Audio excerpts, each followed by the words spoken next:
Asbell is a seasoned intellectual property attorney with over 2 decades of experience specializing in trademark law, intellectual property rights, and brand protection strategies. His passion for IP law ties together his wide-ranging interests from media and technology to entertainment, publishing, the natural sciences, and international culture. Practicing both in the US and internationally, Matthew enjoys the opportunity to collaborate with clients from around the world. Beyond his legal practice, Matthew is the host of Intangify podcast, where he explores the intangible aspects of business, intellectual property, and creativity. With a reputation for providing a strategic guidance and personalized legal support, he is passionate about empowering clients to protect their creations, grow their brands, and thrive in today's dynamic market. Hey guys, welcome back to another episode of Live the Glamour Chats.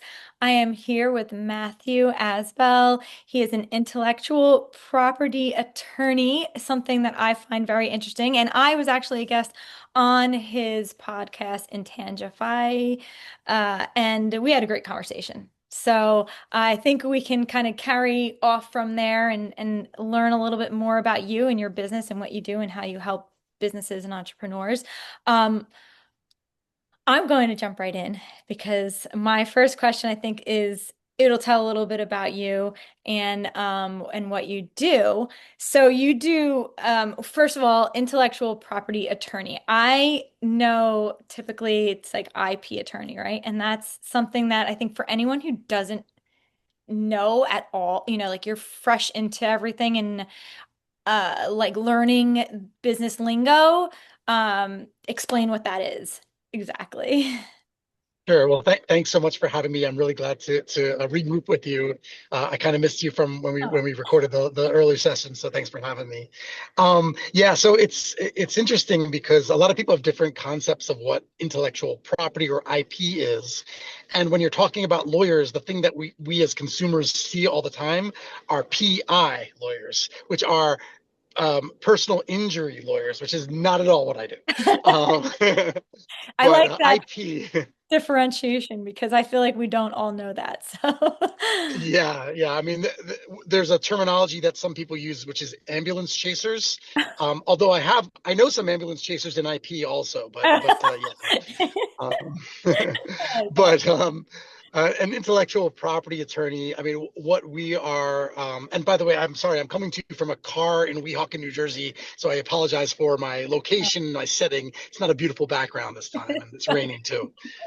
Um, but an intellectual property attorney is basically someone who helps protect what people create. And sometimes what people create is art or music or words or software. And sometimes what they create is inventions, machines, and processes and formulas.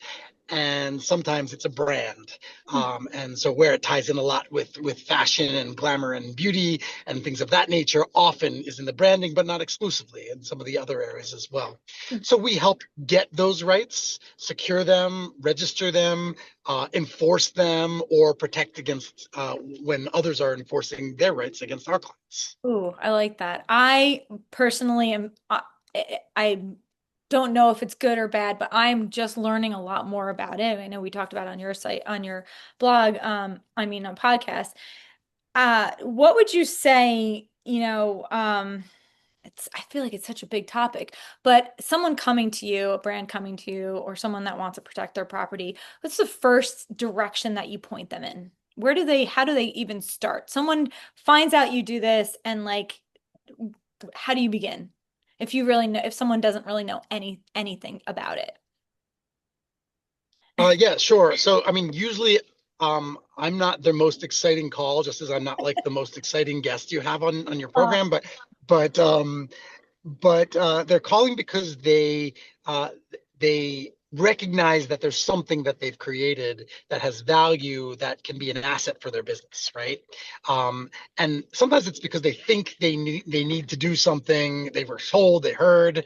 Um, they're selling on Amazon, and there was this Amazon brand registry, and they had to have something for that. So sometimes it's where it's driven from.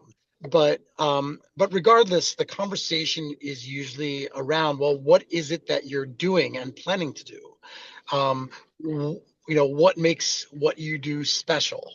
And And sometimes it's a combination of things that are protectable a number of different ways, and we have to prioritize them. Mm, Um, but we kind of start with what is special or distinctive about what they've created, that and makes use that as a sort of jumping off point to arrive at other sense. things. I know for me, it's like it it's so I think I mentioned this to you on when we talked before. For brands or businesses or just someone starting into, wanting to trademark something, it feels like such a scary process. It's very intimidating. It feels overwhelming. I think it feels like you question, like, how do I even reach out to an attorney and say, like, this is what I have, do you think it has value, should I trademark it?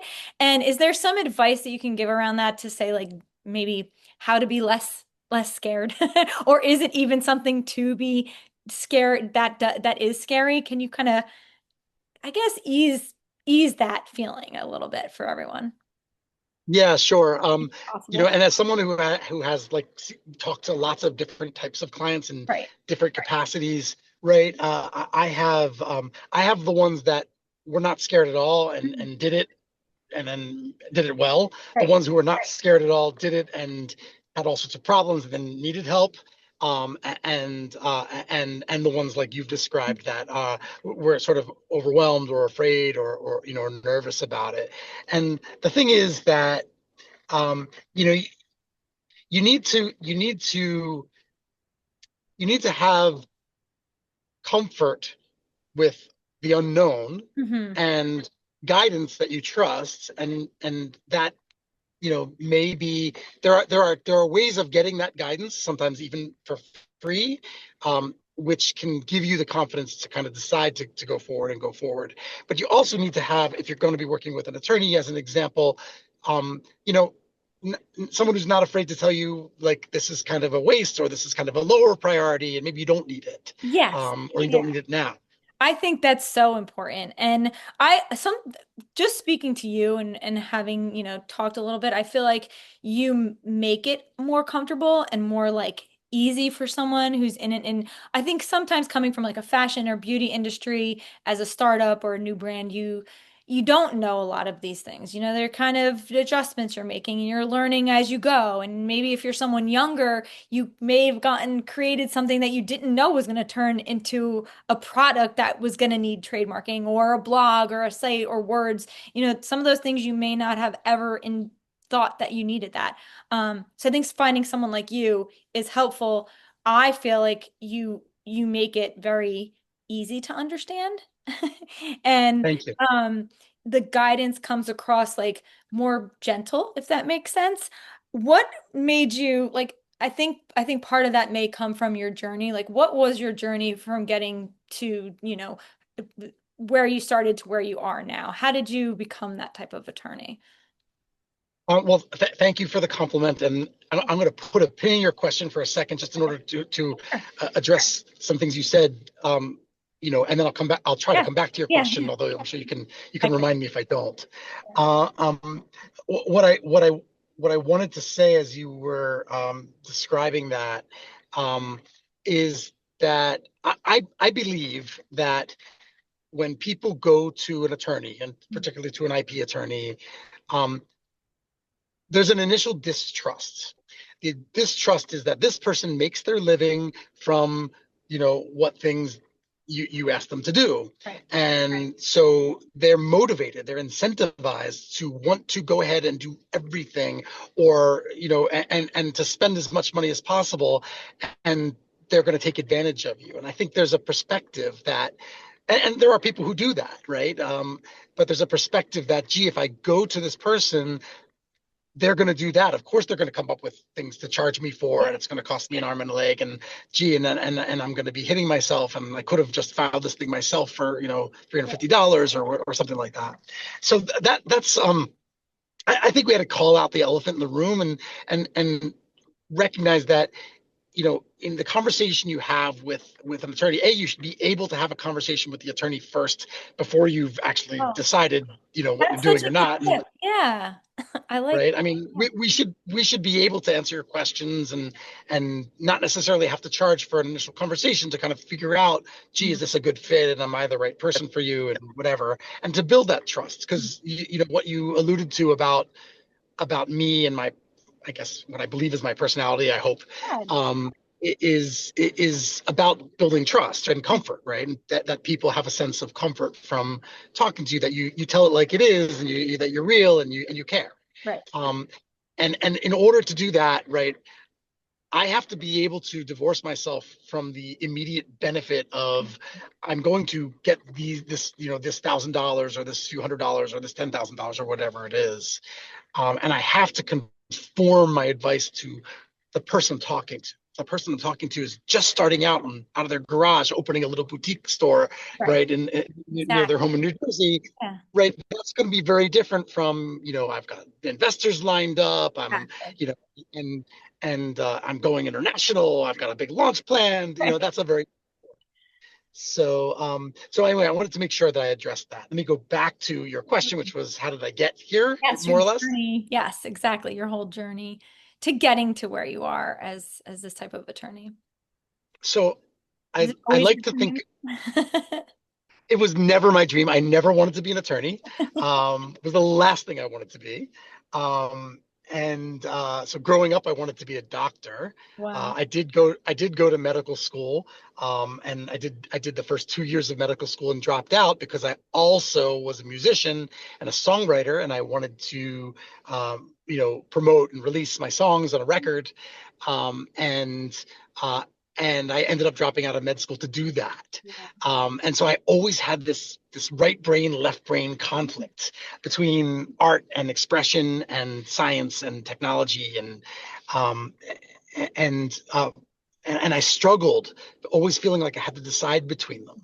And it and I only discovered fairly late in life about intellectual property, what it was, and that there were people who did this. Um, so that was for me the one thing that allowed me to be creative and help people who are creative on the artistic, expressive side, as well as on the technological, scientific, mathematical side. Hmm. Um, and for me, like, I feel much more fulfilled because I'm dealing with music clients. I have, small artists and major Right. major multi, platinum recording artists.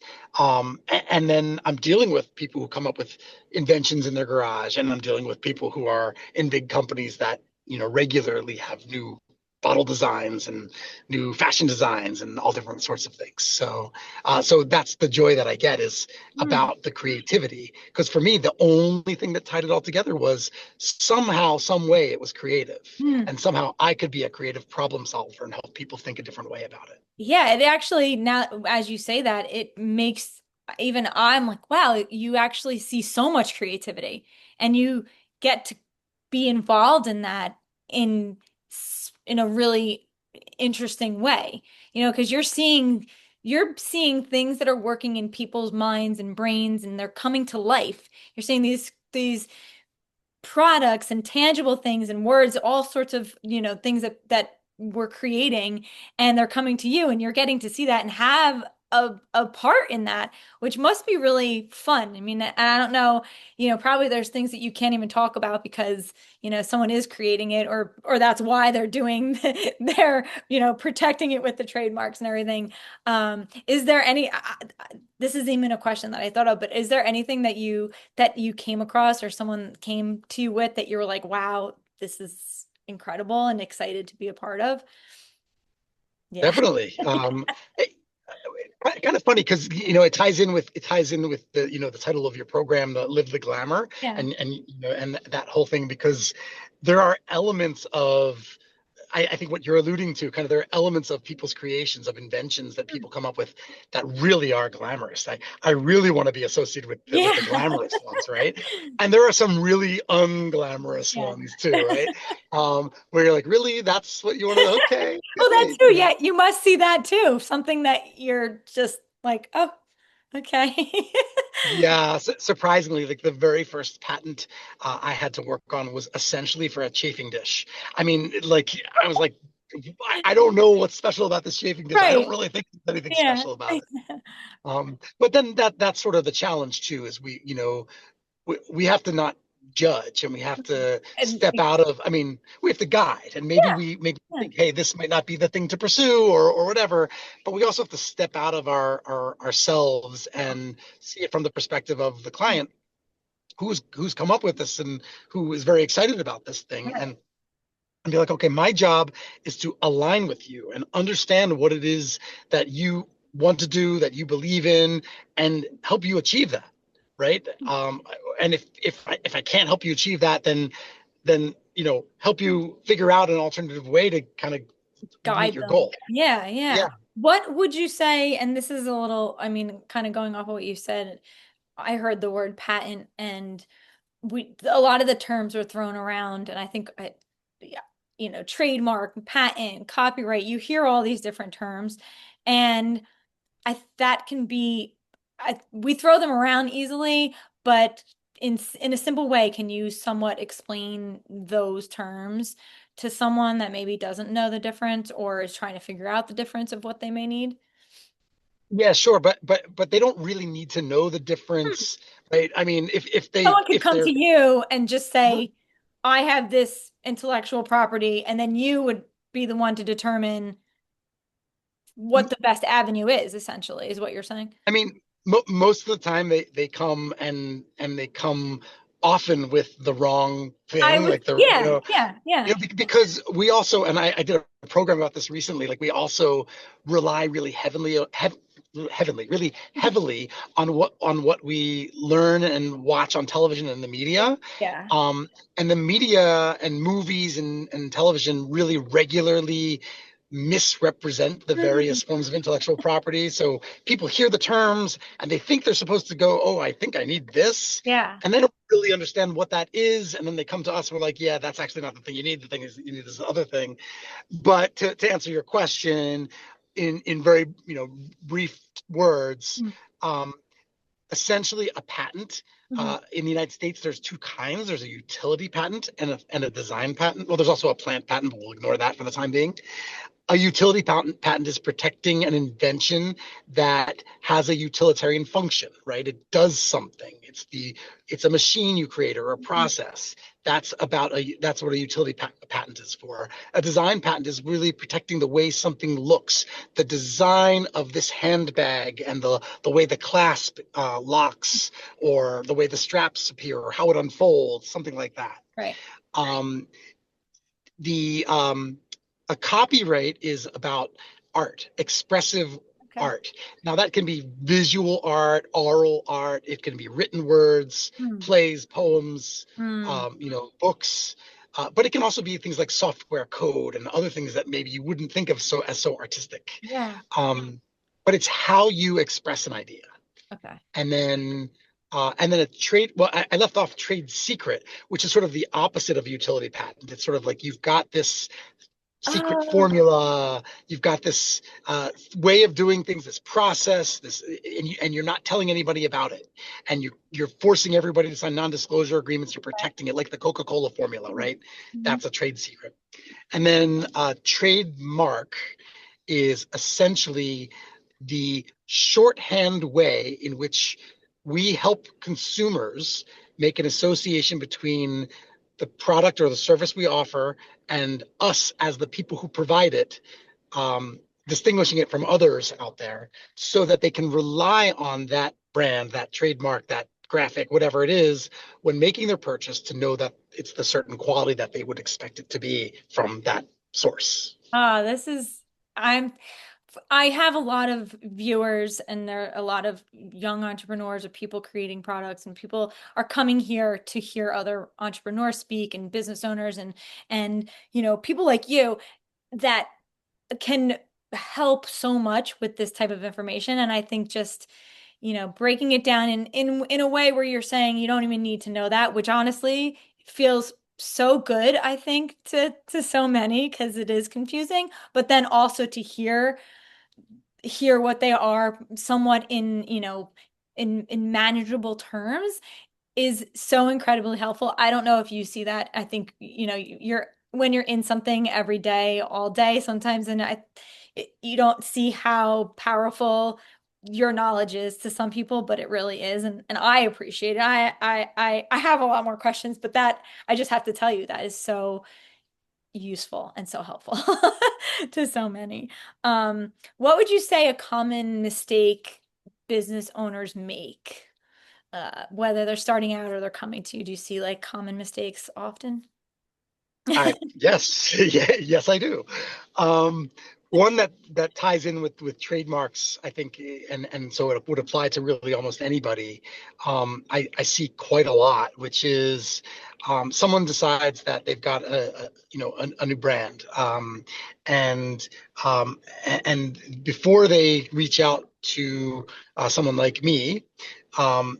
One thing they might do is they might go and register the domain name, the .com domain name, as the first thing that they do. Now, it's okay that they register the .com domain name, but many of them believe that having done that somehow gives them rights, Oh which it no. does not. Okay. Um, so, and related to that, in coming up with, let's say, their brand name, some of them will either consult a lawyer or will use a like business formation type of service to form their business.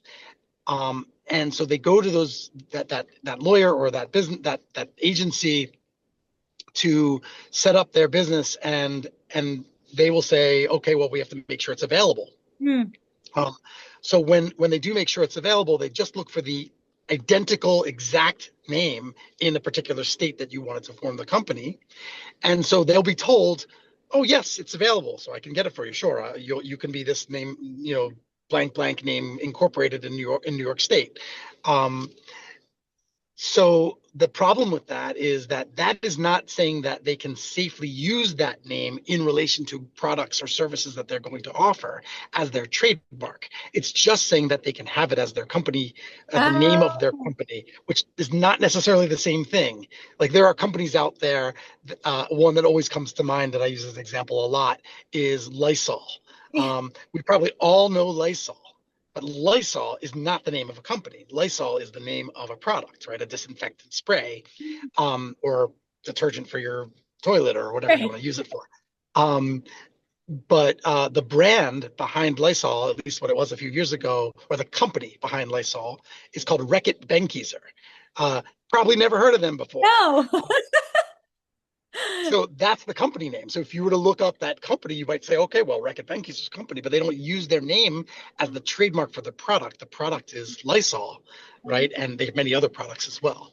Oh, So most entrepreneurs are thinking at this sort of beginning level of, okay, the name that I'm picking is going to be the name of my product or my service also.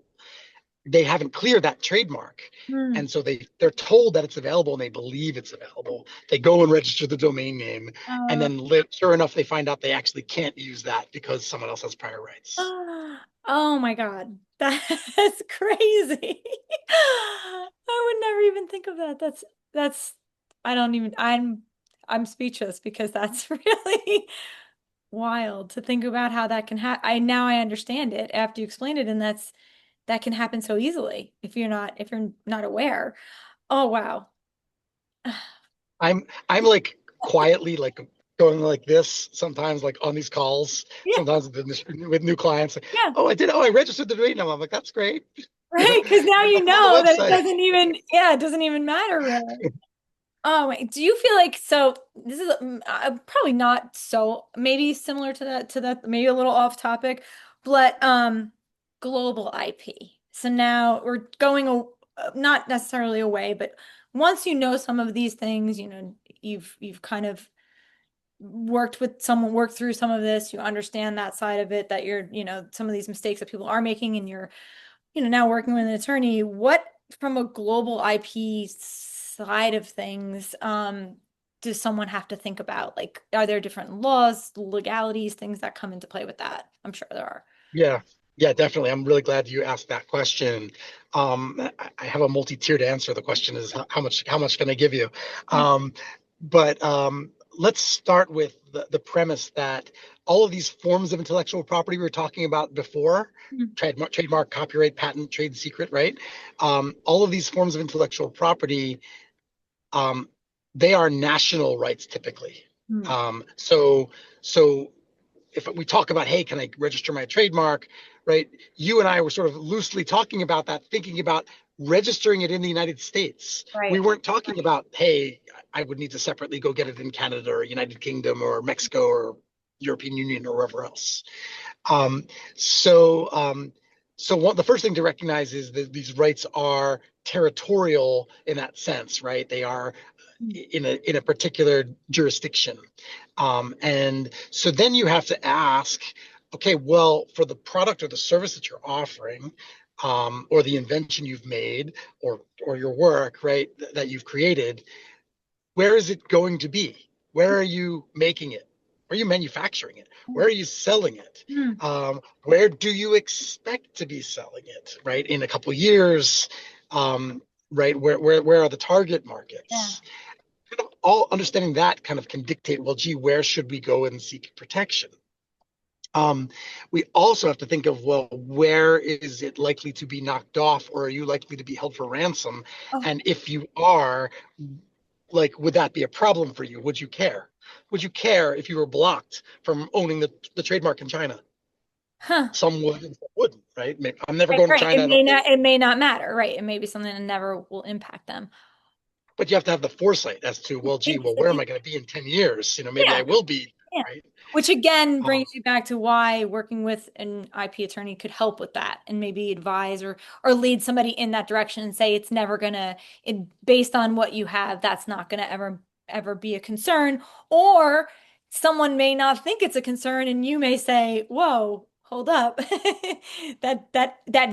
That will matter, in China or Europe or something like that, or this is something that you should consider. So again, that ties back into a reason why I think that someone would come to you to talk through these things.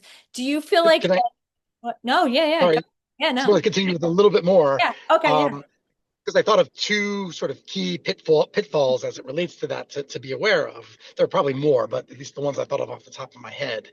Um, and these are pitfalls largely that arise for people like you and me that are in the United States, that Mm. are entrepreneurs in the United States, who are, potentially going to be doing something in other countries. The first of these is, well, actually, they're sort of related. Mm. They're both related to the content, to this concept of thinking of things through the lens of what we know about the U.S. law and thinking that it's going to be the same everywhere else in the world. The first is, in the US, if you have an invention or a design, the protectability of that design under patent law, you have a period of up to a year essentially to pursue that protection, or you can't get it. Up to a year. Oh, okay. Um, However, in most other countries around the world, you have no grace period. So if you launch the product and you haven't already sought the international protections that you were hoping to have, you may be out of luck in a lot of those countries, in almost all of those countries, even if you can still get the protection in the United They don't States. have the same time period as the They have United no time States. period. No They have time no period. time. Yeah, you have to do it while it's still a secret.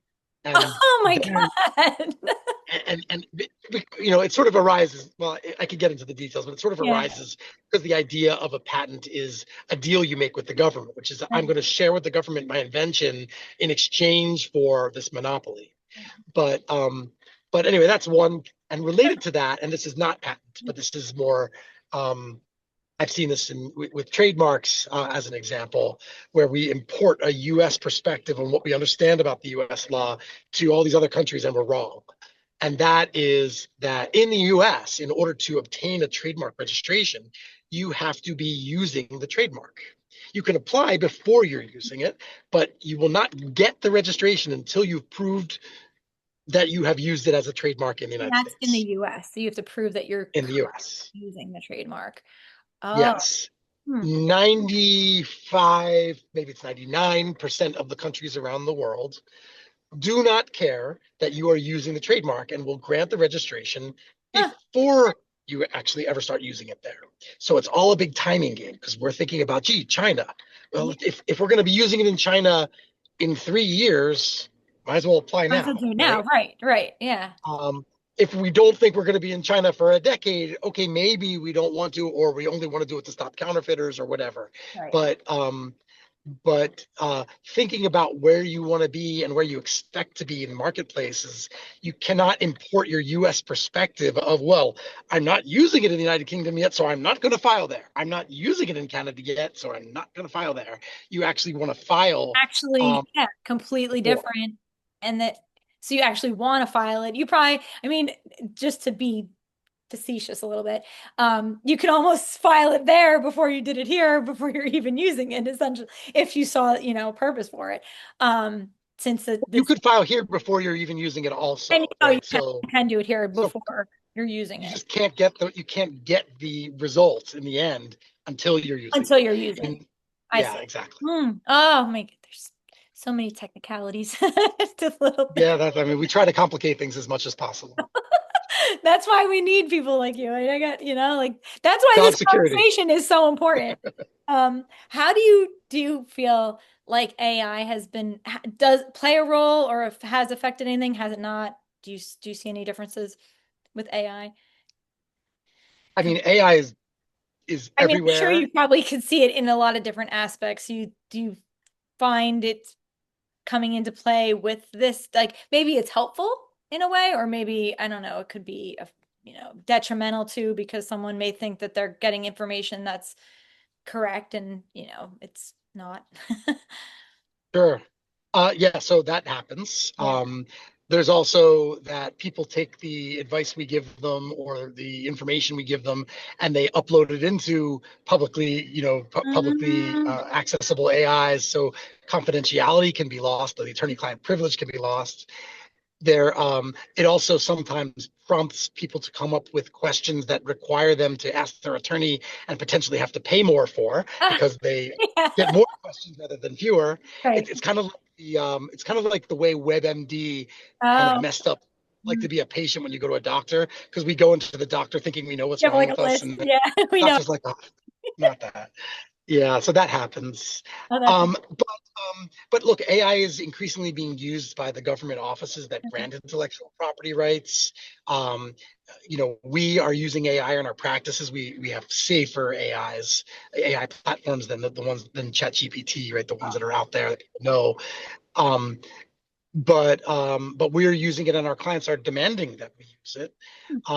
And there are increasingly, very specific tools in AI that allow us, to be more efficient or to do things better. And so we all are looking at it and mindful of it. Attorneys are particularly very scared of it because of the confidentiality issues, thank you. um, and because of hallucinations. But yes, it plays a regular role, and I represent a major AI platform and do their IP in many parts of the world, in fact, all over the world. So I also get to see it from that end. So Yeah, you we see it actually from the get side. to like have them confidentially load things into their platform to see how it would report things as if it were me, and we kind of compare sometimes, stuff like that. I didn't think about the confidentiality part of it, and that's pretty interesting to think about. That they can, if you upload something into there, that could break that. So that's pretty, Yeah. yeah, yeah. I mean, it makes sense after you said it, but I didn't, it wasn't something I thought about, which is, I think there's like instinct, everybody's using these platforms so much more now.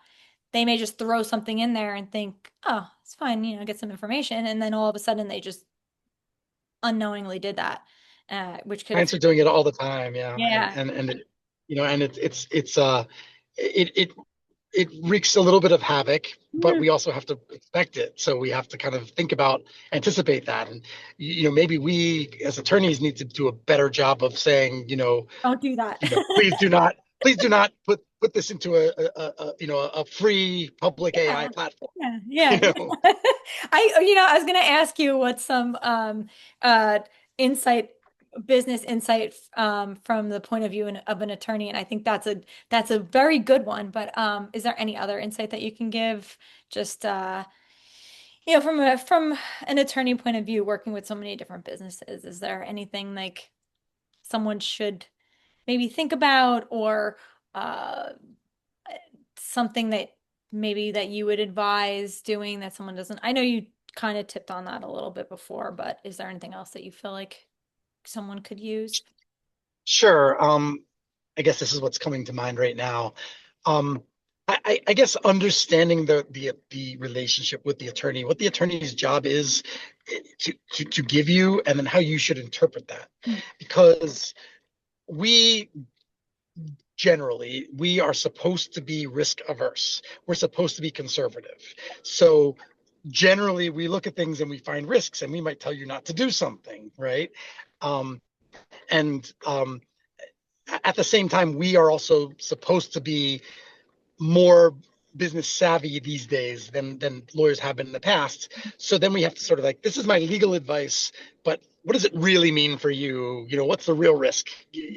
But our job when you come to us is really to assess risk, to strategize and assess risk, and help you to characterize that risk, to decide whether it's worth taking or not.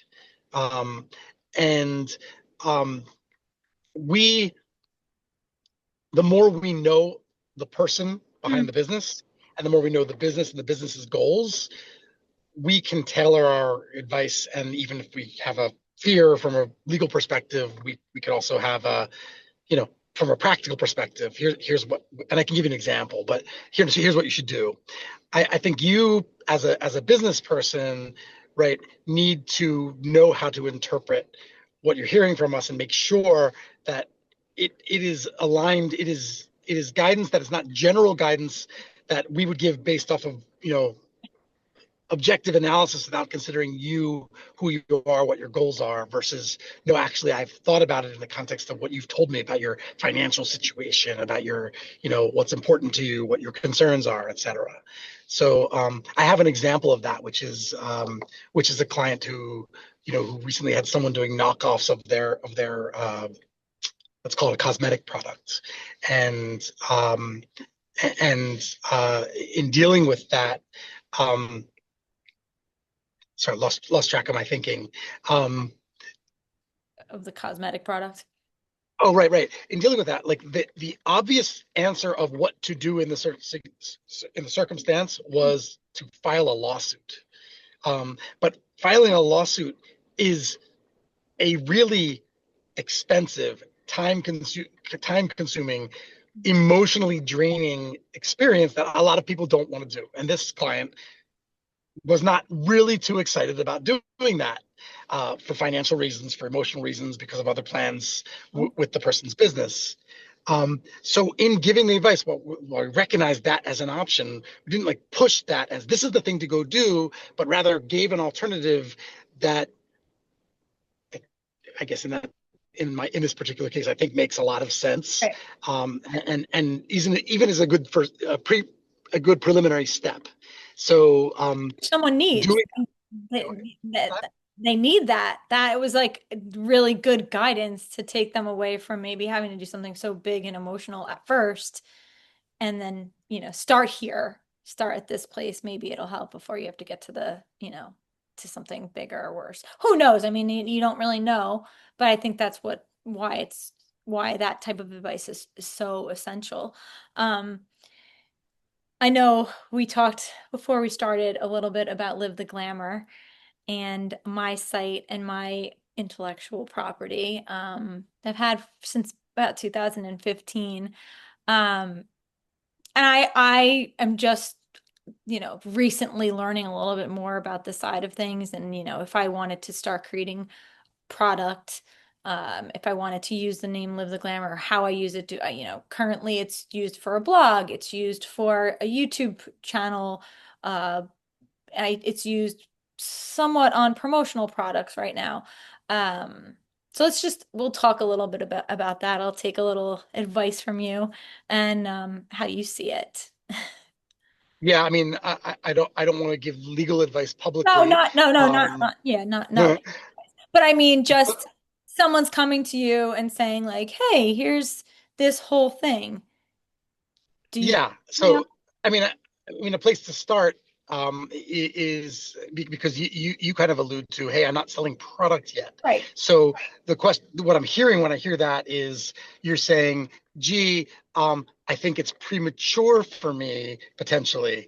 And my response to that generally is no, it's not, because you're the blog, the informational services, like there are things you're doing that are services you're Right. providing.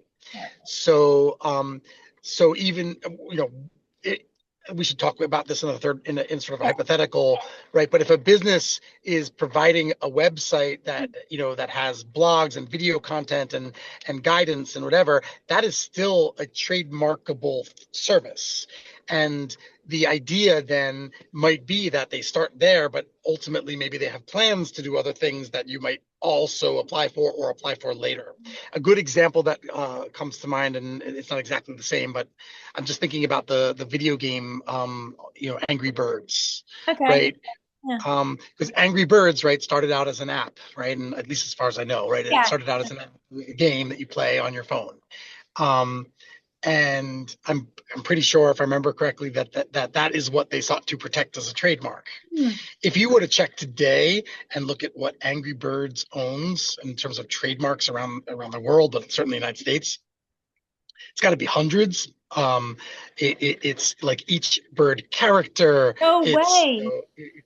yeah, and then it's not only the video game, but we've got all the licensing that was done. Right. So the Well, pillowcases and other stuff that they you can the movies, right? hmm. Other stuff that you can do and Right. that you see the brand.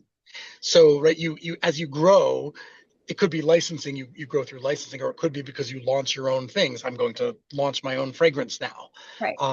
And then you would, either you would be prepared to protect those things before the launch, right? Yeah. Maybe they're things you do later. Maybe they're things you want to do now, depending on your circumstances. Hmm. Hmm. That makes so much sense. And I think it's, I don't know, maybe you can answer this, but do people that maybe have this type of property and don't really know to do that in the long run, it could hurt their business, or, someone could swoop in and say, "Hey, that's a great name. Let's start using it here." And you never, innocently never knew to trademark something. Um, is that, is it like, is there ever a time that it's too soon to do something? Yes, yeah. So I had this conversation with someone recently about how a lot of businesses either dream too small or dream too big, right? Yeah. Um, I definitely I've definitely have met and come across and worked with clients that have um, put off doing these things, put off doing anything, uh, probably much longer than I would want them to do it. I've also had ones come in gung ho trying to Yeah. obtain assets all around the world for every little thing and breaking the bank, wanting to break the bank on all this stuff before they really were making any money. Right. And that's also wrong, right? But yeah, it can be too soon, right? If you really aren't providing any product or service and don't expect to be doing that, in the relatively near future, like within the next year or two, it may be too soon to worry about. If you really are very localized, right? I'm and not planning to expand geographically. Mhm. So I'm in New Jersey, and I don't really have an audience outside of New Right. Jersey, and I want to. I'm not promoting in California. I don't care if someone else in California has got the same name, right? Then, but what does happen for people who don't pursue these things is inevitably, someone else does beat them to the punch, and then they end up spending a lot more money, a lot more time and effort fighting or debating or negotiating to Mhm. try to get the thing that they should have gotten much earlier, and it would have cost them much less. So it is a weighing game. I think the thing to do is honestly, it's find somebody that you trust that will have a conversation with you. And by the way, I do some mentoring in an organization called SCORE, which is business mentoring, which they provide free business mentoring to anybody in any businesses in the country. And through that organization, when I do that, as an example, people can have me join on a call and talk about intellectual property with them.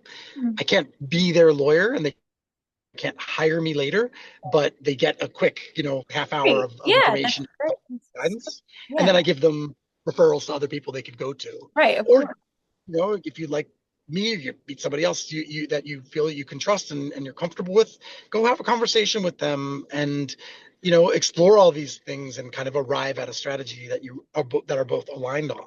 Yeah. And you'll get your sense. I think you'll know if you're, if the person, if it feels like the person is over, I could like see, over. I could see it immediately, and I think, oh, I've said it a few times, but I think you instantly know when someone's like gonna help you, or if you're gonna get that feeling of like, there's only a sales pitch here. But when you do find someone like you that is gonna be willing to help or put a little bit of time in, I think the comfort level is there, and that gives you the confidence to say, like, if I'm paying for something, there's going to be a lot of value that comes out of it. So I think that's from a business owner standpoint, I feel like that's usually what most people are looking for. I think if you have a business or you own something, you're willing, that money has to be put into it, and you have to hire people, you have to do the right thing. And if you have someone that gives you that confidence and feels okay to do that, you're going to say, this is not a problem. I could do that. I'm going to work with this person. So, Yeah, I, it does come. no, Sorry, I just no, wanted no, to say no. it sort of comes from, you have a new relationship. You're forming a new relationship with someone you haven't worked with before, you don't know before, and you want that to be a relationship and not transactional. But you don't know that person well enough to feel that magically you can skip that step and have it become a relationship. Yeah. So I, it's scary, I think, for that reason. But you have to have that sense. And by the way, we need to be thinking that way also, because I mean, I'm not going to make a great living if what I do is just, convince people to file a U.S. yeah, trademark, right. and or whatever it is, and maybe I'll make a couple $100s, a couple $1,000s, whatever it is, but that's definitely not going to feed my kids. No. And it's a long Right? I'm term. going to make it. Yeah, it's Yeah, long I'm going term. to make it because my client trusts me, and Right. now things are going really well, and they've expanded into Yeah. Canada and Europe and whatever, and and and I'm their guy because we've worked together for years, so Yeah, we have to that makes start somewhere, so much right? sense. So, love sorry, I no, interrupted you a little. Sorry. no. That honestly was perfect. So that's exactly what it is that, a small starting building that confidence in the beginning creates a long-term relationship that impacts both people in a most in a more positive way. So, um, this has been so informative. I think this conversation, I mean, there's so many parts to this. I think we can continue it. I would love to see anyone who's viewing the questions and comments that they may have, leave them below. And I'm sure you would too. I think it could be a conversation on other topics or, things that are really happening that businesses are curious about. Thank you so much for taking the time to do this today. I truly appreciate it. I think my audience will too. Can you just tell everybody where to find you, social media or your website, all of it? I will put it in the description too, so they'll be able to click through and find you that way as well. But if you have anywhere they can find you. Sure. I mean, probably the easiest and the most comprehensive place to get information about me or to contact me is through my website, which is matthewasbell.com, MatthewAsbell.com. That has information about how to reach me, my social media, a lot of videos and stuff I've done, and other stuff. And articles. So hopefully that will be useful. Yeah. I will also put a link to our podcast that we did on your channel because that was Oh, thank you. Yeah. fun. Yeah. And I think that we had a really good conversation. So I feel like that was a really fun one. I enjoyed the time with you. So thank you so much, Matthew, for doing this today. I appreciate My it. pleasure. Thank you so much for having me. And if people do ask questions and you want me to write something in response, like to all the questions, like a Yeah, FAQ or that'd something be like cool. that, like just please or be on the show or anything else. I'm happy to do it again. Um, I also just want to say that you and I didn't know each other prior to Oh, working on the episode of my podcast, and I think we are a great example of two people who don't know each other, who kind of created an instantaneous connection, and it's a new, and we don't like, it's not like we know each other very well. We've talked to each other a couple of times, but that is demonstrating for your audience, right? Exactly what we're trying to do here, right? How do you connect with somebody and I'm really glad we connected. I mean, hearing your story and so I really appreciate your having me and you're being on my podcast. I also just wanted to say one last thing, yeah, which was live the glamour. Um, live the glamour. Like I just wanted to give you my interpretation I of do. live the I would glamour love it. Yes. um, which I think is cool because glamour has this element of what we get, of the benefits we get from things, right? We're gonna go try new foods, we're gonna go meet cool people, hang out with celebrities, whatever it is that we're gonna go do. But living the glamour is actually about doing the work. And so as I thought about, I loved the name Live the Glamour because I would not say my life is glamorous. I have some glamorous clients. Um, Being associated with them is glamorous, but living the glamour is day to day doing this stuff and being a part of something that people achieve and feeling like you've contributed is the greatest reward. And so I don't know if that's intentional from your side, but for me, that's how I live the glamour. Yeah, no, that it really is, and that's always been my goal, even starting with my sister when we first talked. We took a fun phrase, glamour, glamorous lifestyle. She's a makeup artist. I've worked in fashion, and we wanted something that was, showed our creative side and that girly glamorousness. And it really that was like the word, but living the glamour was a completely different thing. And you hit it spot on because it really was about what you're doing in your day-to-day life that feels like that little sparkle, that feels that twinkle, that feels like something that you're passionate about. It's all encompassed in that. So you said it perfectly, and I'm so Oh, happy good. with that. Thank you, Matthew, so much today for this. I'm sure we'll talk soon about, so many other things. But I appreciate all the time that you took today, and I hope you have a good rest of the day. You too. Thanks so much. Mhm.